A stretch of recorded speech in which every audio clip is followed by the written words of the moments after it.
Så et område som jeg er blitt økende klar over en av hovedproblemene for pasienter med ME, det er kognitive vansker. Og da snakker jeg ut fra de som er under 18 år, som er de jeg arbeider med. De problemene på det kognitive området, altså tankeområdet, de arter seg på forskjellige måter fra pasient til pasient, men det er påfallende ofte at det er fellestrekk som er veldig lett gjenkjennbare når man snakker med pasientene. Noen av tegnene på problemer med å bruke tankene, bruke hodet, kognitive vansker, kan være tydelig under en vanlig legekonsultasjon. Men det er mange pasienter med ME som jeg følger hvor det ikke slår inn tydelig før etter 45 minutter, og da kan du være på slutten av en litt kort konsultasjon. Så det behøver ikke å være der i det hele tatt. Men hvis jeg merker det under en legekonsultasjon, så er det gjenkjennbart hvis jeg er litt oppmerksom. Hvis jeg er uoppmerksom, og de er der med foreldrene, så går jeg glipp av det. Det første jeg ofte merker er at pasienten blir litt urolig, beveger seg, gjør litt med hendene, selv om jeg snakker med pasienten, ikke med foreldrene. Så vil det neste jeg merker, det er at når jeg stiller et direkte spørsmål, så får jeg ikke svar på spørsmålet mitt. Enten at jeg får ikke noe svar, eller at jeg får et feil svar. Og da vet jeg at det har begynt å komme. Og da er det alltid det samme forløpet videre, at hvis jeg fortsetter samtalen og spørsmålene, selv om jeg gjør det rolig, så blir det verre og verre. Det er sånn man kan merke det under en legekonsultasjon. Når jeg spør pasientene om det, så vil selv unge pasienter, 8-10-åringer, de gangene de som jeg har som pasienter, de vil kunne beskrive det på en måte hvor det er veldig gjenkjennbart. For eksempel, hvis de er med 2 jevnaldrende eller flere, så blir det vanskelig for dem å følge med på det som skjer, og de føler et økende ubehag, økende symptomer på å føle seg dårlig, rett og slett, ved å fortsette å prøve å delta i kommunikasjonen med for eksempel 2 venner. Så ting som man ville regne med ikke i det hele tatt skulle vært et problem, sånn som å snakke med 2 jevnaldrende mennesker rolig i et rom, det kan være et massivt problem som også barna og ungdommene synes det er flaut at de har, at de ikke klarer noe så enkelt som det, uten å merke at de glir vekk fra temaet, og de begynner å tenke på om det oppdages av de andre. Så det er et veldig typisk symptom ved ME, og noe av det som jeg tror gir hovedbegrensningen. Hovedbegrensningen tror jeg ikke er det at de blir utmattet og slitne av å forflytte seg, gå, løpe, eller at de må sitte i ro. Hvis det bare var det, så tror jeg at veldig mange med ME ville hatt et mye, mye bedre liv. Men det som er problemet er at bare det å bruke tankene aktivt vil medføre at de får problemer med nettopp det å bruke tankene. Det stopper opp eller bremses, avhengig av hvor dårlig de er.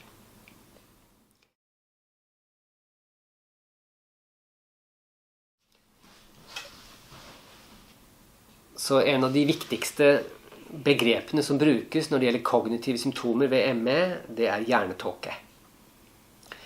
Og jeg har prøvd å forstå hvordan det oppleves, og da må jeg bygge på det pasientene forteller, og det jeg leser om tilstanden. Men jeg tror ikke det er lett å kjenne seg igjen i, for noen som ikke har ME, hva det egentlig dreier seg om. Så mitt forsøk på det er dette. Og det er at det er en opplevelse av at hjernen ikke virker nesten i det hele tatt. Det er alle grader av det. Men det er det ikke å kunne gjennomføre det tankearbeidet man har lyst til å gjennomføre, Og tankearbeid, det skal jo til ved veldig mange aktiviteter. Ikke bare kommunikasjon, men ting man skal gjennomføre praktisk også. Da er det jo tankearbeid som skal til. Og hjernetåke er typisk mer uttalt om morgen-formiddagen, nesten hos alle med ME, tror jeg. Og veldig viktig, det øker hos alle ved økt aktivitet. Både hvis man har gjort mye, så vil det kunne være noe som øker etterpå, timer, dager etterpå, som en del av sånn symptomøkning etter økt aktivitet, PEM, post-exertional malaise. Men også direkte når man holder på med økt aktivitet, at da vil det være mer og mer uklarhet i tankegangen, og rett og slett umulighet å bruke hjernen på en normal måte. Så kanskje noe av det kan minne om at man leser til eksamen og egentlig er helt utslitt etter å ha lest 10 timer noe vanskelig stoff, og så presses man til å lese 5-10 timer til etter det. Noe sånt, nå tenker jeg meg kanskje kunne minne om det.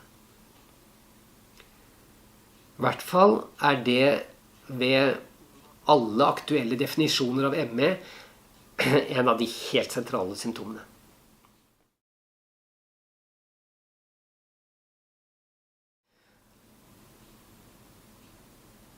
I situasjoner hvor det kan være veldig tydelig, er situasjoner hvor det er mange inntrykk.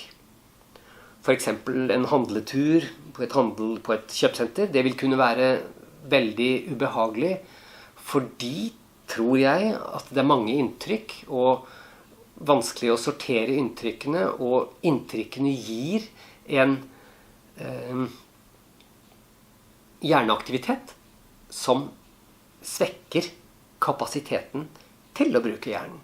Med andre ord, selv om man bare er på vei inn i et handelssenter og rusler rolig, så vil lydene, alle signalene rundt, kunne være slik at de gjør at selve handlingen blir upresis, kaotisk, eller ikke kan gjennomføres i det hele tatt, som et eksempel.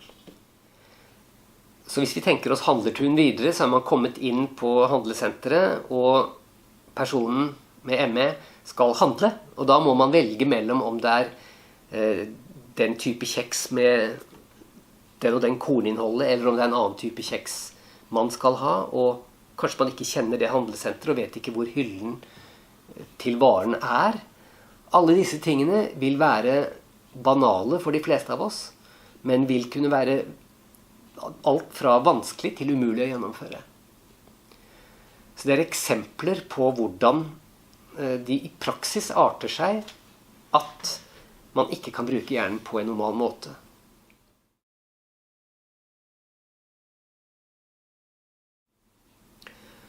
Så gitt at vi vet at dette er veldig typisk for pasienter med ME, hvordan er det vi andre rundt, i dette tilfellet helsepersonell, hvordan er det vi forholder oss til det i samtalene?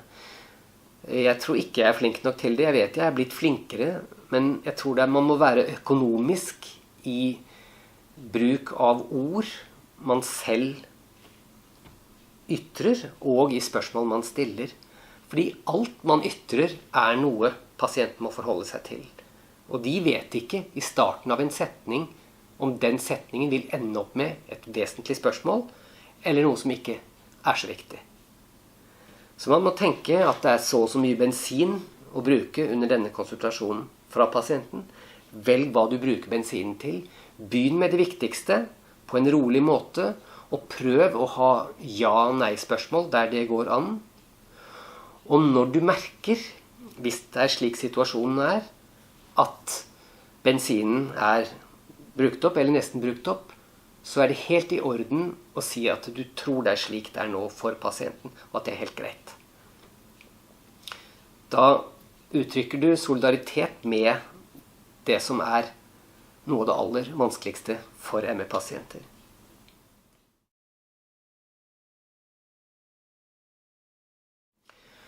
Noe annet som jeg har forstått forferdelig vanskelig for pasienter med ME, det sykdomsfølelsen. Følelsen av å ha det veldig ubehagelig. Alt fra beskrevet som kvalme, svimmelhet, smerte, dirring i kroppen, influensafølelse. De symptomene, de øker også ofte i forbindelse med klart økt bruk av hjernen. Så det behøver ikke å være at det fysisk aktivitet som gir en sånn klar forverring eller symptomøkning. Det kan være bruk av tankeaktivitet. Og hvis det overdrevet, sånn som ungdommene gjør når de vil være med på den samlingen som konfirmasjonsgruppen hadde, eller være med på den turen som klassen skulle være med på en del timer, da vil det kunne gjøre, selv om de ikke fysisk aktive i det hele tatt, at de blir dårligere, som kan hos noen vare i flere dager, avhengig av hvor mye de går over den vanlige grensen de har.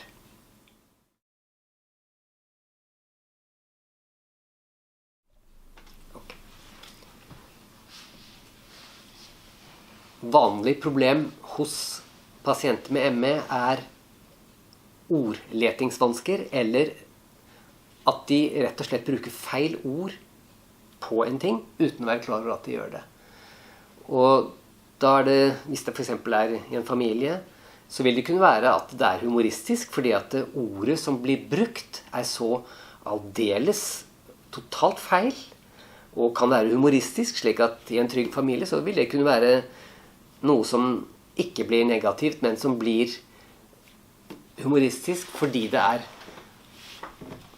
absurd nesten, og helt påfallende at den som sier det feil ordet ikke reagerer på at det feil ord som brukt. Men det arter seg på andre måter enn at man bruker feil ord. Det kan være vansker med å finne ordet som skal brukes. Og det også påfallende at dette fenomenet synes jeg ikke avhengig av at det i en situasjon hvor personen, pasienten, spesielt sliten. Hvis det i situasjoner hvor pasienten har gjort mye, sliten, dårligere, på slutten av dagen, en dag som har vært ganske aktiv, så det noe annet som tydelig i kommunikasjon, nemlig at det i det hele tatt å kommunisere blir vanskelig. Det å bruke ord noen ganger nesten umulig, fordi pasienten ikke egentlig forstår alle ordene når de settes sammen til setninger. Og de som da snakker med en pasient i en sånn situasjon, må noen ganger rett og slett la være å snakke mer, fordi det ikke går. Hvis det situasjoner hvor en pasient med ME ikke klarer å være med på en samtale, så det jo det typisk noe som flaut og ubehagelig. Og skoleungdom, som jeg jobber mest med, ønsker jo ikke å vise en sånn side. Det gjør at de ofte trekker seg litt unna samtaler, fordi de vet om fenomenet, og ønsker ikke at klassekameratene skal legge merke til det.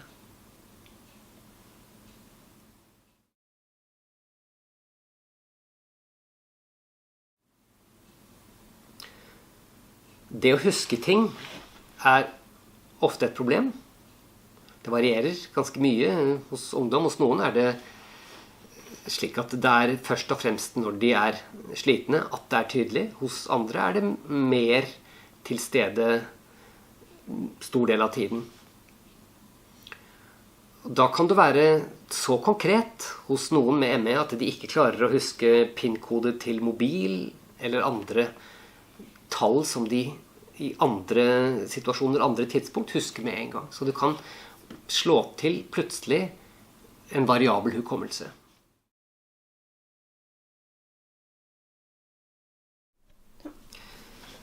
Så det ofte et problem med hukommelse, og det gjør at det kan være viktig å prøve å få til at de rundt familien kan minne den som har ME, på ting som viktig å huske, og at det gjøres på en slik måte at det helt greit.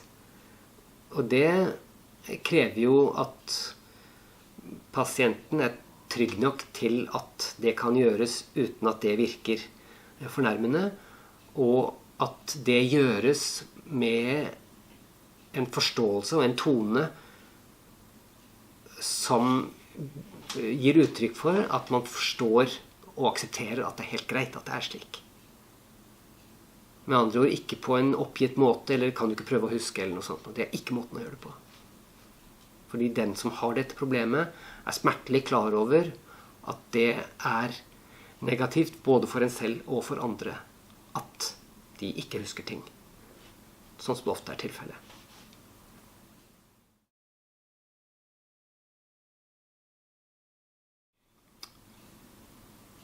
Et område som jeg tror man kan gjøre litt med, dessverre, det vanskelig.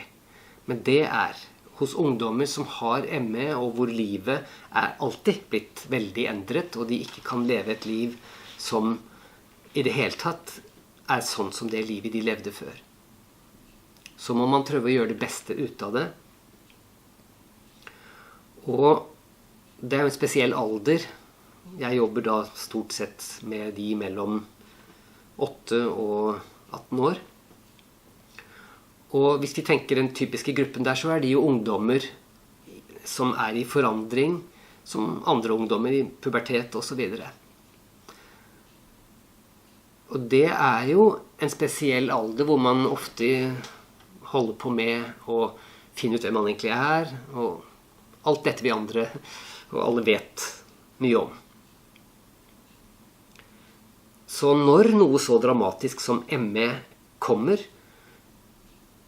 så kan det være vanskelig å lete på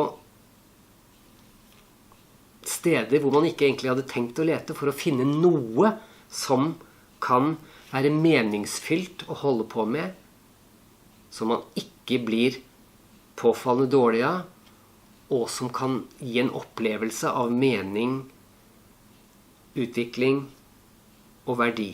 Og det høres jo enkelt ut, for hos en vanlig ungdom så kan man jo da finne forskjellige slags aktiviteter som gjerne har med andre ungdommer å gjøre, hvor de opplever et fellesskap, økende mestring, enten det sjakk eller riding eller arbeid med keramikk eller hva det måtte være. Hos en med ME så det svært vanskelig å finne, men hos noen så går det an å gjøre det, og det ikke sikkert at hverken ungdommen eller familien kommer på alle mulighetene, som tross alt kan være der. Hos noen så går det an å lese, og noen med ME kan lese mye, og da kan de jo også regulere hvor mye de leser, noe som helt avgjørende. Når man har det her, at man kan redusere aktiviteten, hvis man merker at det det man må gjøre, for man begynner å kjenne seg dårlig. Det kan man jo ikke gjøre hvis man sammen med et par andre ungdommer og holder på med en aktivitet, fordi det blir flaut å skille seg ut ved å ikke fortsette på den felles aktiviteten. Så hvis det noe man kan gjøre, hvor man hele tiden kan regulere det ned, og så opp igjen når det går, så det positivt. Hos noen så det å lese. Hos noen det helt umulig. Hos andre så kan det være å male. Så en pasient jeg hadde, hun hadde alltid vært glad i å male, men ikke holdt på mye med det. Så fikk hun ME, og det var noe hun fortsatte med og utviklet forsiktig videre med en malelærerinne. Og det jeg tror skjedde med henne var at hun kunne regulere det opp og ned etter hvordan dagen var og hvordan hun følte seg. Men enda viktigere tror jeg var det, at når hun så tilbake på det hun hadde gjort, i dette tilfellet de siste 3 årene, så var det en tråd gjennom det. Hun hadde utviklet seg når det gjaldt det hun kunne male og fremstille. Og når hun hadde vært hos læreren, så kunne hun reflektere i ro etterpå om det hun hadde lært. Så det går an å finne noen ganger aktiviteter som man kan holde på med. Noen ungdommer veldig negative til det, fordi det så himmelvid forskjell på det de egentlig har lyst til, og brenner for å gjøre, som fotballen, eller gå ut med vennegjengen, eller hva det nå Hos noen kan det være å høre på musikk, men musikk på en måte veldig annerledes, for musikken, rytmen i musikken fortsetter, slik at hvis det det å utvide den musikken man hører på, så det erfaringsmessig egentlig veldig vanskelig for de fleste med ME. Fordi den vil kreve deltagelse jevnt over tid. Maling, der kan man mer stoppe. Noen kan lage mat og kan ha glede av det og utvikle det. Det kan også noe matlaging kan stoppes, jeg kan ikke så mye om det, men det kan være på den måten.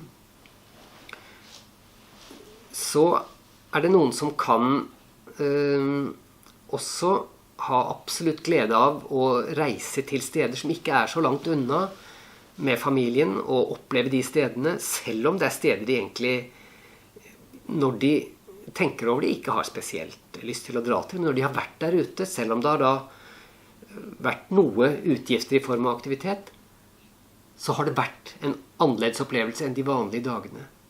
Så da gjelder det å legge ambisjonsnivået lavt på hva som kreves av en slik tur som det. For eksempel en biltur til et sted, og så vidt være ut av bilen, og så tilbake igjen. Så jeg tror det viktig å ha veldig små mål, og se etter om det noe som fungerer når det gjelder på dette området jeg nå snakker om, som det å prøve å ha tråder i livet sitt gjennom denne tunge, merkelige sykdommen.